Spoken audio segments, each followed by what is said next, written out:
Most of what we know about Cleopatra comes from the pens of Roman historians. And modern historians have a common view. A significant part of these narratives is propaganda. Would you like me to help translate any other texts related to historical figures or topics? Most of us know Cleopatra as a queen renowned for her beauty, her intrigue, and for turning Rome upside down. But what if I told you that Cleopatra actually went down in history not for her beauty, but for her intelligence?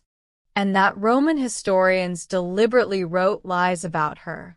In this video, you will learn 8 surprising facts about Cleopatra that are not taught in schools. This dynasty was founded by Ptolemy Isoter, a Macedonian general of Alexander the Great. So Cleopatra's family tree traces back not to native Egyptians, but to the Macedonian region of ancient Greece.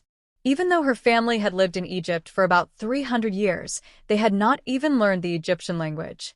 The irony: although Cleopatra positioned herself as the Queen of Egypt and a goddess, the new Isis, Greek was actually spoken at the palace. The greatest feature that set Cleopatra apart from other family members was that she was the first and only one in the dynasty to learn the Egyptian language. Why is she known as Egyptian? She was the last pharaoh to rule Egypt. She skillfully used Egyptian traditions and religion to gain the people's support. She was born and raised on Egyptian soil, in Alexandria. In summary, Cleopatra was a Greek-origin queen who ruled Egypt. While genetically Macedonian, she was culturally devoted to Egypt. Exceptional language skills: historian Plutarch writes that Cleopatra rarely needed an interpreter. Besides Greek, her native language, she is said to have known at least 9 other languages. Egyptian, allowing her to connect directly with her people. Other languages: she spoke languages such as Ethiopian, Hebrew, Arabic, Syriac, Median, and Parthian fluently. 2. Scientific and academic work. Cleopatra was closely involved not only in politics but also in the exact sciences. She had access to the era's scientific hubs like the Library of Alexandria and is known to have worked in the following fields: medicine and pharmacology. She is said to have written books on poisons, antidotes, and cosmetics. Some ancient sources even mention that she had a work on medicine. Astronomy and mathematics. She collaborated with the greatest scholars of her time and took lessons in philosophy and rhetoric. Economics. She had sufficient knowledge of economics to implement significant reforms to Egypt's currency and trade systems. Roman historian Plutarch wrote, "Cleopatra's beauty was not extraordinary, but her voice, speech, and intelligence were captivating."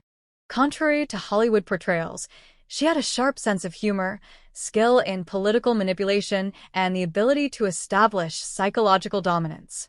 Famous historian Ilber Orteli also frequently emphasizes that Cleopatra was one of the greatest scholars nurtured by the Library of Alexandria. The connection between Cleopatra and the Library of Alexandria is the main reason why she was known as the most intellectual woman of the ancient world. For Cleopatra, the library was not just a building.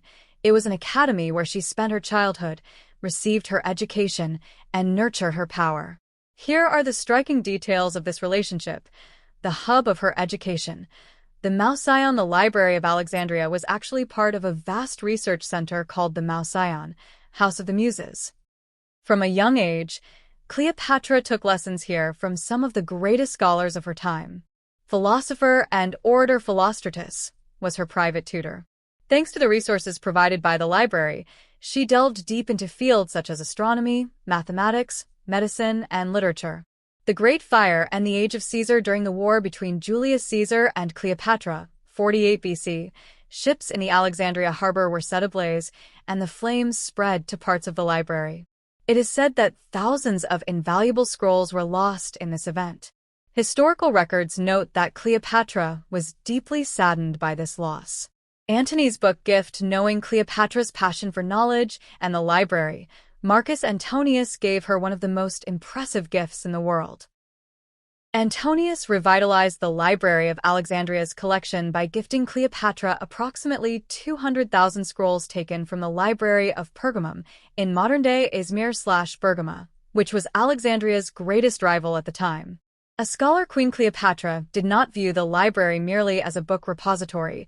She herself conducted scholarly work, medicine.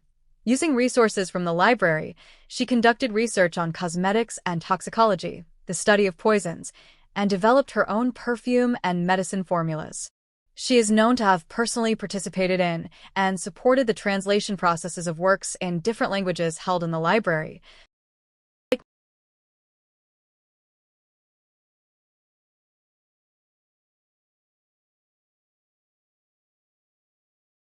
Carpet or sack.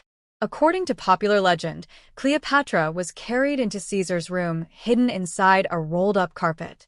However, ancient sources, particularly Plutarch, state that this was actually a large linen sheet or a bedding sack. Why is it known as a carpet? 19th century painters and Hollywood films chose the carpet to make the event more aesthetic and spectacular. First meeting and impact when the roll was unrolled before Caesar and a young, charismatic, and confident queen emerged from within. The 52-year-old Caesar was immediately impressed by her boldness and intelligence. Cleopatra was 21 years old at the time. Consequences of this meeting: political support. Caesar took Cleopatra's side and restored her to the throne after the Battle of Alexandria. Love and child. This meeting turned into a long-term relationship, and they had a son named Caesarion, Little Caesar. Trip to Rome. Cleopatra traveled to Rome at Caesar's invitation. She lived in luxury there until Caesar was assassinated, both dazzling Roman society and causing scandals. The story of Cleopatra and Marcus Antonius is a tragic tale far more passionate, spectacular, and ultimately destructive to both than her relationship with Caesar. Here are the turning points of this great love and alliance that altered the course of history. Magnificent meeting, Tarsus. After Caesar's assassination, Rome was divided between Marcus Antonius and Octavianus, the future Emperor Augustus. Antonius governed the eastern provinces and needed Egypt's support. He summoned Cleopatra to Tarsus, Turkey, for a meeting. Cleopatra had planned everything to impress Antonius. She arrived in the city on a gold-plated ship with silver oars and purple sails. She dressed as the goddess of love Aphrodite and presented herself surrounded by small Eros figures. Antonius was so captivated by this splendor that Cleopatra became not just his ally, but the love of his life. Life in Alexandria. The inimitable livers. The couple lived in incredible luxury in Alexandria. They formed a group they named the Society of the Inimitable Livers, hosting feasts day and night, and even disguising themselves to mingle with the people and play pranks. They had 3 children during this time. Political mistake. Rome's backlash matters came to a head when Antonius abandoned his wife in Rome, Octavianus' sister, married Cleopatra, and bequeathed Roman territories to her children. Octavianus used this as propaganda in Rome. Antonius has fallen under the spell of an Egyptian woman and is selling Rome to a foreigner. The Battle of Actium and the Great End. In 31 BC, the famous naval battle of Actium took place between Octavianus and the Antonius-Cleopatra alliance. The defeated couple fled to Alexandria. The beginning of the end. Antonius's death. When Octavianus's forces reached the gates of Alexandria, Antonius received false news that Cleopatra had committed suicide and fell on his sword. As he lay dying, he was carried to Cleopatra and took his last breath in her arms. With the death of Cleopatra, the ancient world came to a close. Cleopatra VII, the last Hellenistic queen of Egypt, died in Alexandria in 30 BC. Her death has been a great mystery and subject of debate throughout history. According to traditional accounts, she ended her life by suicide following the defeat of Mark Antony and the occupation of Egypt by Octavianus, later Augustus. However, there are different theories about the manner of her death. Traditional theory: suicide by snake bite. According to the most widespread belief, Cleopatra committed suicide by allowing herself to be bitten by an asp, Egyptian cobra. This story appears in the works of Roman writers Plutarch, Strabo, and Cassius Dio. The snake bite is thought to have been a symbolic choice because it was associated with royalty and divinity in Egyptian mythology. It is rumored that Cleopatra died alongside 2 of her servants, and that the snake was hidden in a basket of figs. However, Modern research argues that an ASP bite would not bring about a quick and painless death, and that the snake's large size would make it difficult to conceal. Poison or drug mixture. Some ancient sources state that Cleopatra committed suicide by injecting poison through a toxic ointment or a needle, such as a hairpin.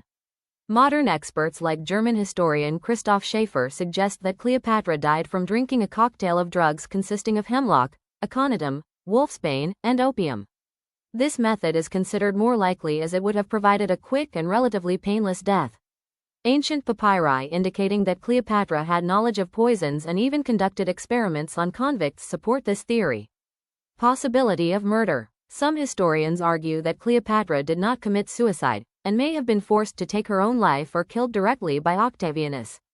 According to this view, the Romans presented her death as a snake bite for propaganda purposes. However, this theory lacks concrete evidence and is generally regarded as speculation. Cleopatra's death has often been romanticized in literature, art, and film, but the real cause remains debated. The location of her tomb is unknown, which adds to the mystery. History usually either oversimplifies or demonizes powerful women. Cleopatra was one of the biggest victims of this prejudice. Her genius, linguistic skills, political acumen, and diplomatic ability have been intended to be overshadowed by her beauty for centuries. Yet Cleopatra's struggle did not end. It only changed form. Today, women around the world are still fighting against having their abilities measured by their appearance. In leadership positions, in academia, in art, and on the streets, they are striving to exist with their intelligence, their work, and their voices. To understand Cleopatra is to understand the prejudices that women face today. She was not a manipulator, but a strategist trying to survive and protect her people. Today's woman is not manipulative either. She is a force that is determined, competent, and fighting to claim her rightful place. History has not let us forget Cleopatra. Today's women will not be forgotten either. Because true power lies beyond perceptions, and that power will continue to change the course of history.